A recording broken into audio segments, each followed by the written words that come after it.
Hey there.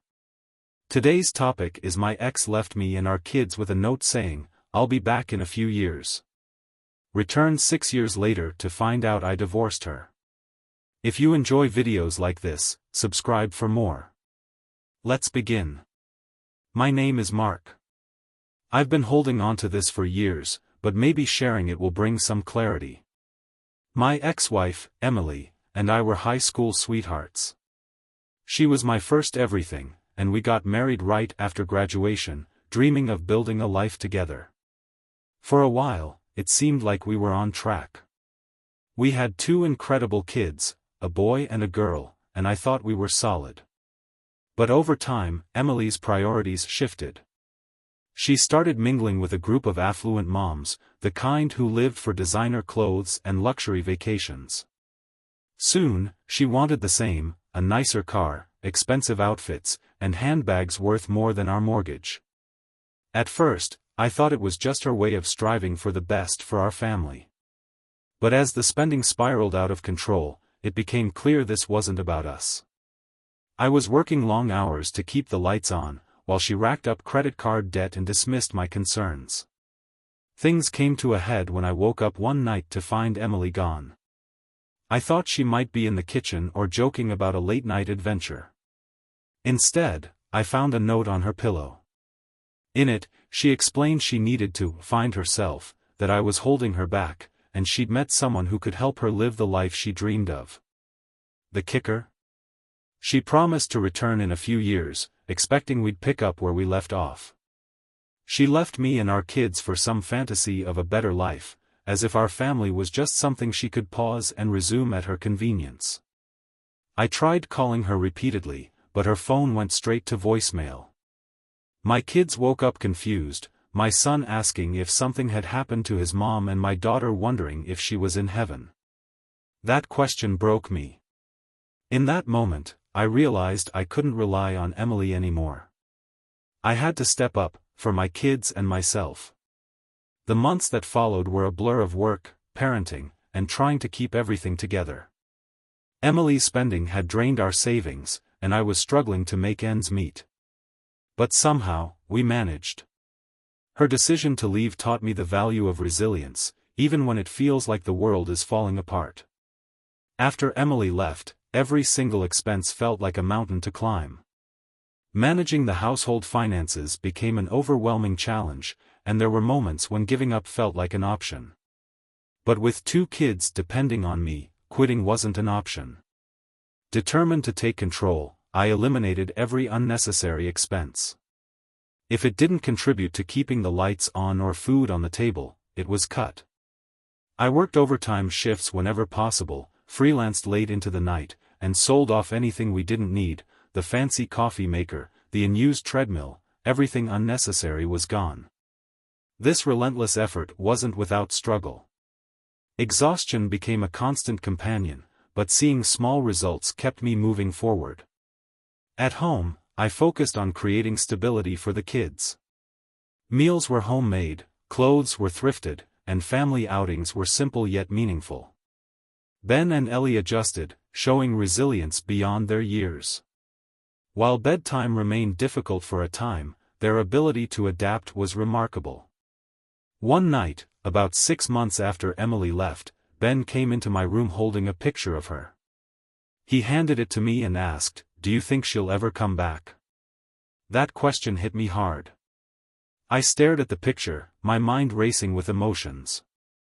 Life had once seemed so simple. Back then, we were just a happy family, and the thought of telling him she'd come back felt almost too comforting to reject. But I couldn't lie to him. I told him that I didn't know, but that no matter what, I was here, and we were going to be okay.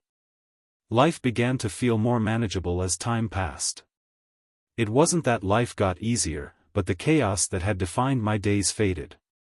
There were no more surprise shopping sprees or arguments about money. For the first time in years, I could breathe again, and it wasn't just about money. I started to feel like myself again. Looking back, I could see how far we'd come. It wasn't just about surviving anymore, I was standing tall, stronger than before. I had found my footing, and I was proud of what I had been able to rebuild after everything had fallen apart. By the time a year had passed, I realized something important. I didn't miss Emily the way I thought I would. Sure, I missed the idea of her, but the person who had left wasn't someone I recognized anymore. That's when I knew I couldn't keep holding on to the past. Filing for divorce felt like the right step. It wasn't what I had wanted, but it was necessary. I explained everything to a lawyer, and the process was swift since Emily was nowhere to be found. It was almost as though I was unsubscribing from something I hadn't even signed up for.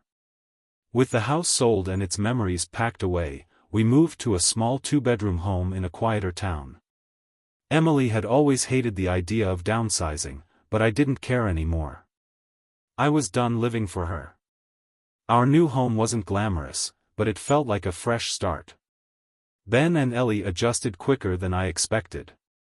3 years passed, and Emily became a distant memory. For me, at least.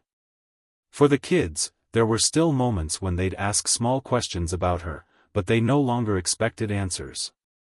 It was as if they had quietly understood, in their own way, that she wasn't coming back. Life had settled into a new rhythm, one that felt normal even if it wasn't the life I'd imagined. In that new space, I noticed something surprising: freedom. Not the kind where you're off doing whatever you want, but the quiet kind. With Emily gone, there was no more tension, no more tiptoeing around her moods or avoiding her shopping sprees. I didn't have to live paycheck to paycheck anymore. There was room to breathe, and for the first time in a long time, I realized how much lighter life could be.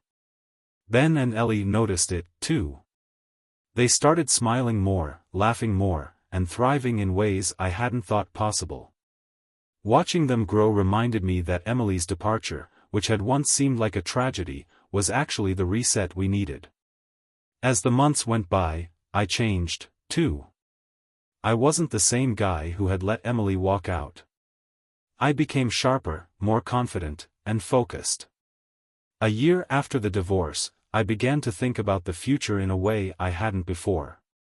Not the future where I was hoping Emily would come back, but one where I could build a new, stable life for myself and my kids. The dating scene opened up in a way I hadn't expected.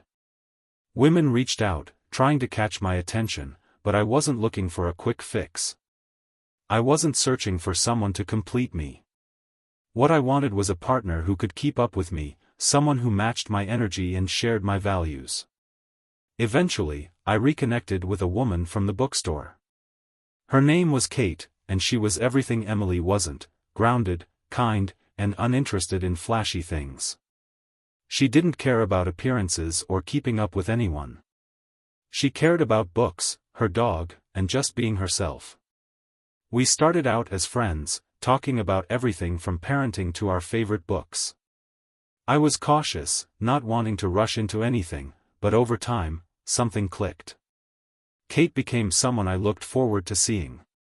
She made me feel like I could be myself again, without worrying about being judged. For Ben and Ellie, it was an adjustment. At first, they were hesitant, but Kate didn't try to force anything. She let them come to her in their own time, and eventually, they did. By the time we officially started dating, they adored her. I didn't rush into introducing Kate to the rest of my life. It wasn't about replacing Emily or erasing the past. It was about building something new, something better. Looking back, I see that chapter of my life as a turning point. I went from surviving to actually living. While Kate played a part in that transformation, it wasn't just about her. It was about letting go of the shadow of Emily and finding the strength to embrace a new beginning. Then 6 years later, one afternoon, my phone rang. I almost didn't pick up because I didn't recognize the number, but something made me grab it. When I saw the caller ID, I froze. It was Emily. I hadn't heard from her in 6 years, no calls, no messages. Now, out of nowhere, she was calling me. Part of me wanted to ignore it, but because I still shared kids with her, I felt I had no choice but to answer. When I answered, she immediately went into panic mode, demanding to know who the strangers were in our house.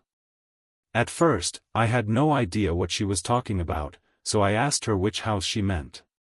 She snapped that it was our house and told me she had come back to find strangers living there.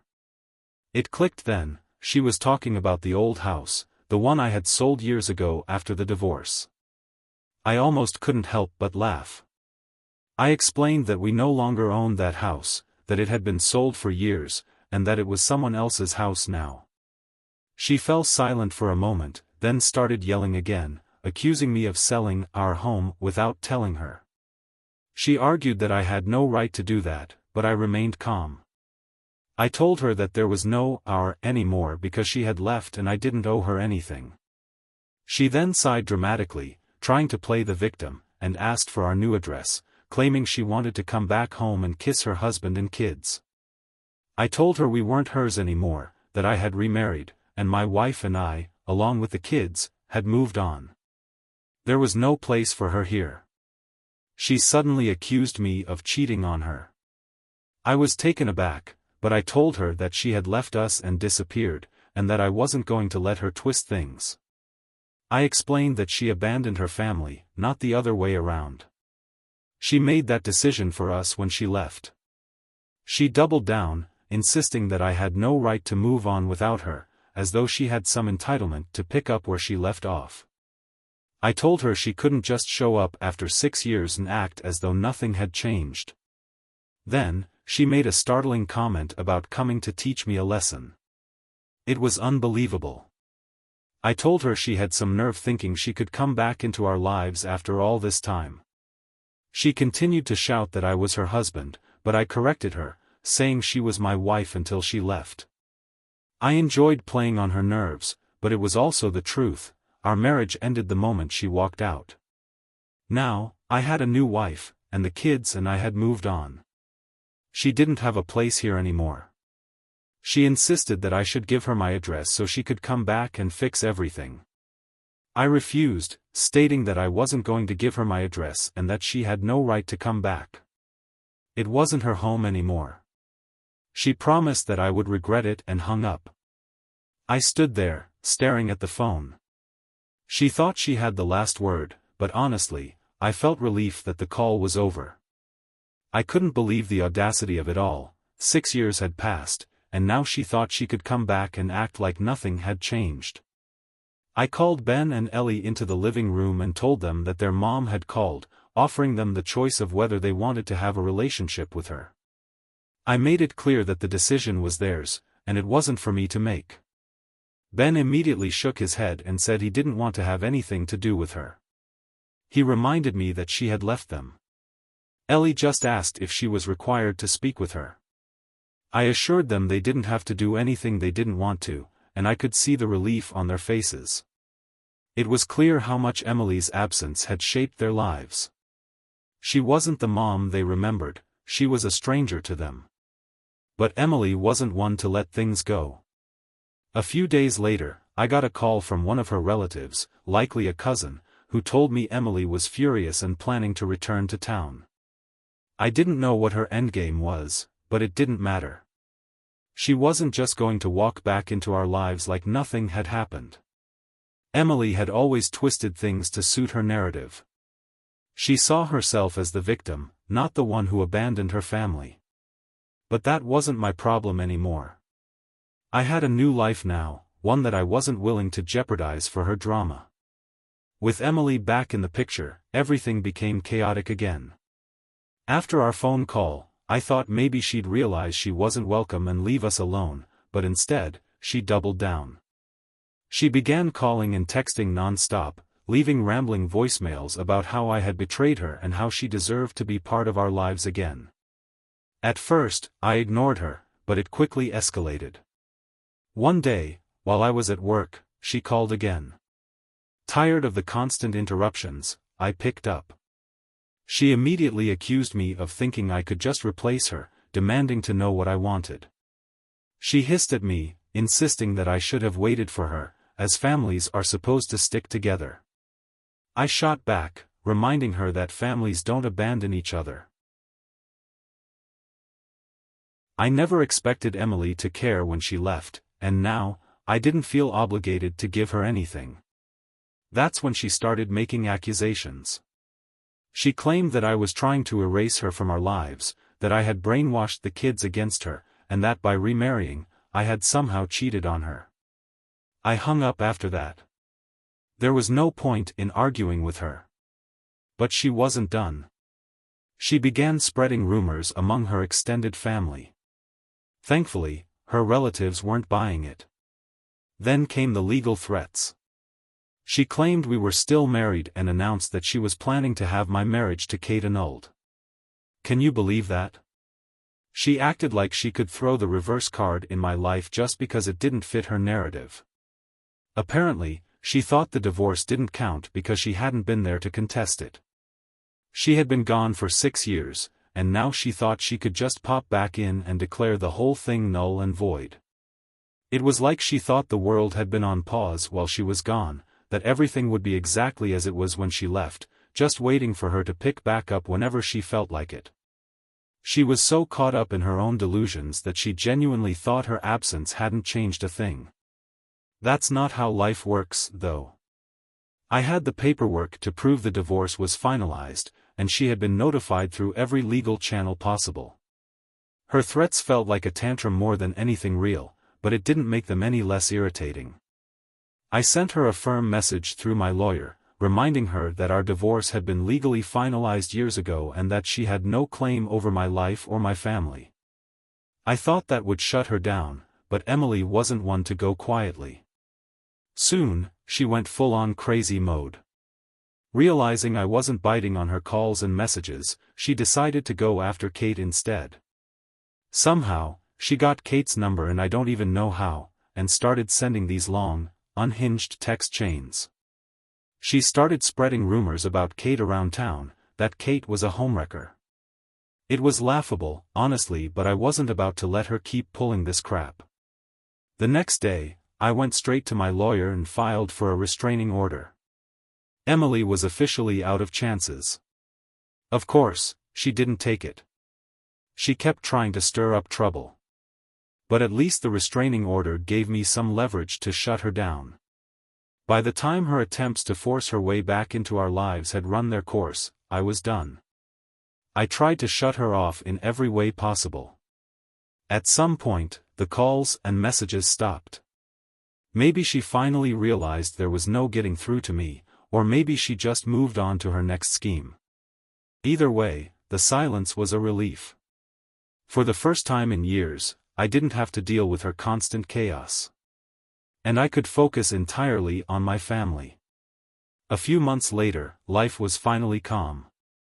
I was thriving at work, the kids were doing great, and Kate and I had built a life I was proud of. Then, one night at a formal networking event, things took a turn. I had been invited as a guest of honor for a project I led, and everything was going smoothly until I saw her, Emily.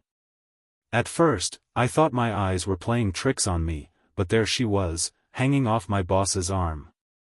My heart dropped. Of all the places she could have shown up, it had to be here. I wasn't sure if she'd seen me yet, so I stayed cool, keeping my professional demeanor. But of course, Emily wasn't one for subtlety. As soon as she saw me, she froze, then plastered on this fake smile like nothing had happened. She walked over with my boss and started greeting me like we hadn't just been through 6 years of chaos. She practically shouted, "Mark. I had no idea you'd be here." I didn't say a word. I just nodded politely and turned back to my conversation. She didn't like that. "Aren't you going to introduce me?" she asked loudly, trying to pull attention. I didn't bite. Instead, I excused myself, grabbed my jacket, and started heading toward the exit. That's when it happened. Emily completely lost it. She yelled loudly enough for half the room to turn and stare. She accused me of trying to erase her from my life and claimed that I had no right to move on, as if she was still the center of my world.